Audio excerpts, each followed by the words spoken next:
মেদিনীপুর থেকে বর্ধমান দুর্গাপুরে এসে বিজেপির প্রাক্তন রাজ্য সভাপতি দিলীপ ঘোষের কাছে অধরা রয়ে গেল জয়মালা। পাকিস্তান হারলেও আমাদের সঙ্গে হাত মিলিয়ে যেত, কিন্তু দিলীপ ঘোষ তো পালিয়েই গেলেন। জয়লাভের পর সার্টিফিকেট পেতেই এমন কটাক্ষ কীর্তি আজাদের। তিনি বলেন, আমি যখন ক্রিকেট খেলতাম তখন পাকিস্তান হেরে গেলেও তারাও দেখতাম যে খেলার শেষে হাত মেলাতে আসতেন, কিন্তু উনি তো দেখলাম যে সেই সৌজন্যটুকুও দেখালেন না, উনি পালিয়ে গেলেন। কি বলছেন কীর্তি আজাদ, শুনুন। अब देखिए ना, सुबह वो ऊपर बैठे रहे, जैसे ही मेरा सर्टिफिकेट आया वो चले गए। अरे हम लोग जब क्रिकेट खेलते थे, पाकिस्तान को हराते थे, तो पाकिस्तानी लोग भी हाथ मिला के जाता था। ये तो बिना हाथ मिलाए हुए चला गया, भाग गया। अब देखिए ना, सुबह वो ऊपर बैठे रहे, जैसे ही मेरा सर्टिफिकेट आया वो चले गए। अरे हम लोग जब क्रिकेट खेलते थे, पाकिस्तान को हराते थे, तो पाकिस्तानी लोग भी हाथ मिला के जाता था। ये तो बिना हाथ मिलाए हुए चला गया। মেদিনীপুর থেকে বর্ধমান দুর্গাপুরে এসে বিজেপির প্রাক্তন রাজ্য সভাপতি দিলীপ ঘোষের কাছে অধরা রয়ে গেল জয়মালা। অন্যদিকে ভিন রাজ্যের বহিরাগত অবাঙালি প্রার্থীর তকমা পাওয়া 1983 সালের বিশ্বকাপ জয়ী ভারতীয় ক্রিকেট দলের সদস্য কীর্তি আজাদ ঝা বিজয় ছিনিয়ে নিলেন। বর্ধমান দুর্গাপুর টিমকে নিয়ে অলরাউন্ড পারফরমেন্স করে জয়ের শেষ হাসি হাসলেন কীর্তি আজাদ। অন্যদিকে যেটা জানা যাচ্ছে যে দিলীপ ঘোষ তিনি কিন্তু জিততে পারলেন না। 1,37,981 ভোটে বিজেপির দিলীপ ঘোষকে হারিয়ে সমস্ত জল্পনার অবসান ঘটালেন কীর্তি আজাদ। বর্ধমান দুর্গাপুর লোকসভা কেন্দ্র 2024-এর নির্বাচনে একটা উল্লেখযোগ্য কেন্দ্র। নির্বাচনে প্রথম থেকে সকলের নজর ছিল এই কেন্দ্রে। বিজেপির তাবর নেতৃত্ব, প্রধানমন্ত্রী থেকে স্বরাষ্ট্রমন্ত্রীও প্রচারে এসেছেন এই কেন্দ্রে। এবার এই কেন্দ্রে তৃণমূল কংগ্রেসের প্রার্থী করে ভারতীয় দলের প্রাক্তন ক্রিকেটার, দুবারের সাংসদ এবং একবারের বিধায়ক বিহার থেকে আসা কীর্তি আজাদের ওপরে ভরসা রেখে ভোটের বৈতরণী পার করার চেষ্টা করেছিল তৃণমূল কংগ্রেস। অন্যদিকে বিজেপি প্রার্থী করে প্রাক্তন রাজ্য সভাপতি তথা মেদিনীপুরের সাংসদ পদের সামলানো সবথেকে বলিষ্ঠ নেতা দিলীপ ঘোষকে। আশা ছিল এই কেন্দ্রে বিজেপি জয় ধরে রাখবে দিলীপ ঘোষ। উল্লেখ্য, গত লোকসভা নির্বাচনে এই কেন্দ্র নিজের দখলে এনে সাংসদ হয়েছিলেন বিজেপির এস আহলুওয়ালিয়া, কিন্তু শেষ রক্ষা করতে পারলেন না দিলীপ ঘোষ। বর্ধমান দুর্গাপুর লোকসভা কেন্দ্র বিজেপির কাছ থেকে ছিনিয়ে নিলেন তৃণমূলের কীর্তি আজাদ। কীর্তি আজাদ কি বলছেন, শুনুন। कि हम एक खिलाड़ी हैं, हमने विश्व कप 1983 में जीता था, हमको एक खिलाड़ी के रूप में जानते थे, लेकिन एक समाज सेवी के रूप में इतना अधिक लोगों को नहीं मालूम था। हालांकि हम 3 बार सांसद पहले रह चुके हैं, 1 बार विधायक हैं, तो हम लोगों के लिए अजनबी थे। लेकिन सब लोगों ने यहाँ पर इतने प्रेम से हमको अपने भाई की तरह, अपने चाचा की तरह, अपने बेटे की तरह लिया, इतना प्रेम हमको दिया, हमारे पास शब्द नहीं है। हम अपनी ओर से जितना भी होगा हम पूरी मेहनत करेंगे। हम दीदी को, हम तृणमूल के अपने कर्मियों को, अपने अधिकारियों को किसी तरीके से भी कभी ऐसा अवसर नहीं देंगे कि वो हमसे नाराज हों।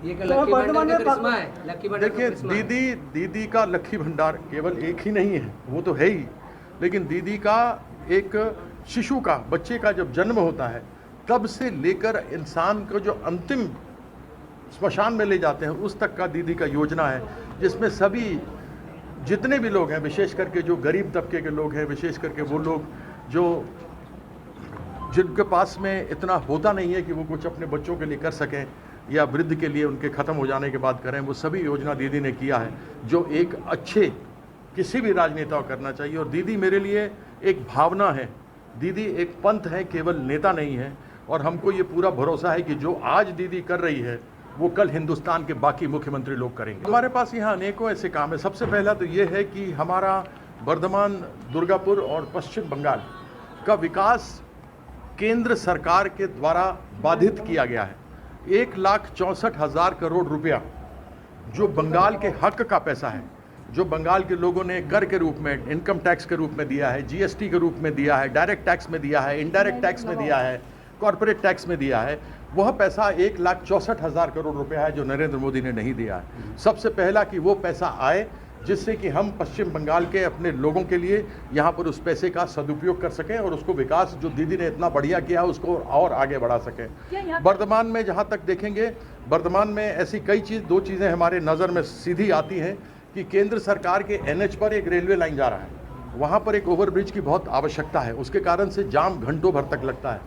उसको आगे न तो यहाँ के पहले जो सांसद थे आलूवालिया साहब उन्होंने बढ़ाया, हमारा उद्देश्य रहेगा उसको करेंगे। हमारे पास एक स्टेडियम है उसको देखना है। दुर्गापुर की तरफ में ऐसे बहुत सारे केंद्र सरकार के संयंत्र हैं जो चल रहे हैं तो वहाँ पर लोगों के साथ अन्याय हो रहा है। इन सभी चीज़ों को देखते हुए आगे काम बहुत कुछ करने को लक्ष्य है हमारे सामने में, उस लक्ष्य को पाना अपने कर्मियों के साथ हमारा उद्देश्य रहेगा। यहाँ के लोग क्या आपको अपने पास पाएंगे या फिर आप यहाँ से वर्धमान में रहेंगे या फिर यहाँ से? जैसे कि आलूवालिया जी को नहीं देखा गया 5 साल, आप क्या करेंगे?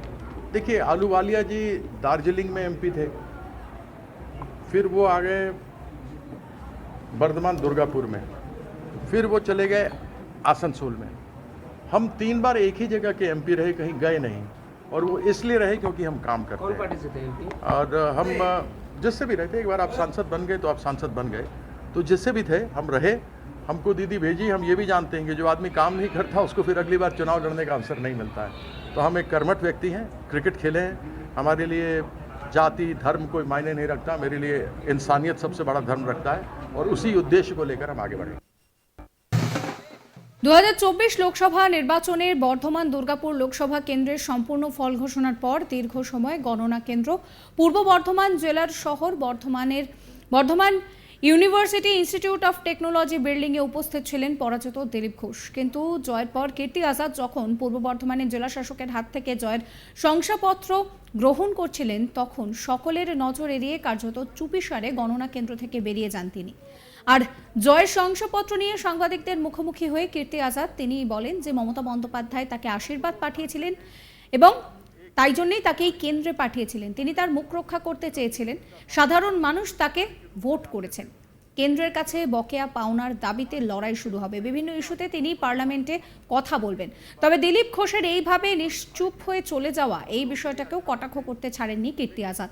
তিনি বলেন যে আমি যখন ক্রিকেট খেলতাম তখন পাকিস্তান হেরে গেলেও তারাও দেখতাম যে খেলা শেষে হাত মিলিয়ে আসতেন, সৌজন্যটা দেখাতেন, কিন্তু উনি সেটুকুও করলেন না।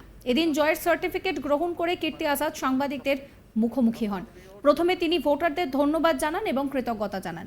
তিনি বলেন যে দলের স্থানীয় নেতা কর্মীরা তারা অনেক পরিশ্রম করেছেন আর এই জয় তারই ফল।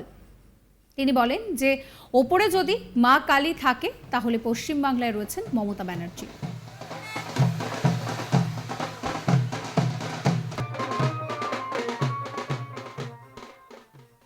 সাবস্ক্রাইব করবেন আজ তাক বাংলার ইউটিউব চ্যানেলকে, ফলো করবেন হোয়াটসঅ্যাপ চ্যানেলও।